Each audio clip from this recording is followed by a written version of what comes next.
एक दफा ना हजरत अबू बकर सिद्दीक और जनाबे उमर फारूक की ना किसी बात में शक्कर रंजी हो गई, इख्तलाफ राय हो गया। तो जनाबे उमर जरा डाढ़ी तबीयत के बंदे थे, डांट दिया अबू बकर सिद्दीक को। तो सिद्दीक एक बार नरम बंदे थे, माड़े दा की काम मोहम्मद नस जाना या रोना। तो वो गा के ना तो पहले घर रोए, फिर हुजूर के पास चले गए। जनाबे उमर कहते मुझे भी ख्याल आया कि यार ये मुझे नहीं करना चाहिए था। थोड़ी देर के बाद अच्छे लोग जो होते हैं उनका गुस्सा जल्दी उतर जाता। कहते मैंने जाके जनाबे सिद्दीक अकबर के दरवाजे पे दस्तक दी तो पता चला वो तो घर ही नहीं। मैं समझ गया, मैं डर गया, मेरी टांगे कांपने लगी। क्यों डर रहे हो उमर? फरमाने लगे इसलिए डर रहा हूं कि अबू बकर जब अपने घर नहीं होते तो दरवाजा रसूल पे हो। सारी बात तो सुना दी होगी।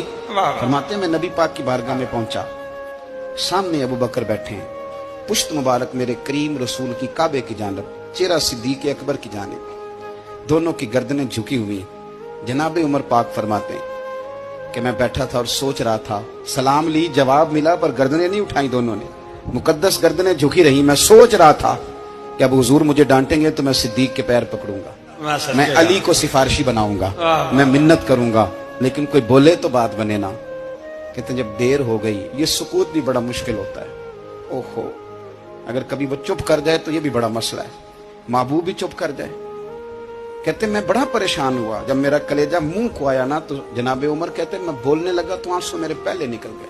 अल्लाहु अकबर। मैंने रो के कहा सोनिया भूल गया था, मैं गया था अबू बकर के घर माफी मांगने, पर ये यहाँ आ गए।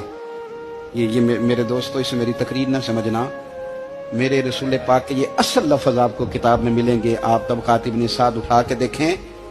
जनाबे उमर कहते हैं मैंने अर्ज की हुजूर मैंने गलती समझ ली थी, मैं गया था अबू बकर के घर, हुजूर मैं भूल गया था। फरमाते हैं नबी पाक ने जब गर्दन मुबारक उठाई तो हुजूर की दाढ़ी आंसुओं से भरी हुई। और लफ्ज क्या थे? फरमाया उमर तुम मेरी खातर मेरे अबू बकर को माफ नहीं कर सकते थे? आप बात को समझे, ये नहीं फरमाया अबू बकर ने गलती नहीं की, फरमाया छोड़ नहीं सकते थे, तुम मेरी वजह से मेरे साहब को छोड़ नहीं सकते थे। फिर हुजूर ने फरमाया उमर ये सारा मक्का तलवारें लेके मुझे कत्ल करने आता था, यार ये अकेला था, इसने खोल के बाजू कहा था कि जो हुजूर तक जाएगा मेरी लाश से गुजर के जाएगा।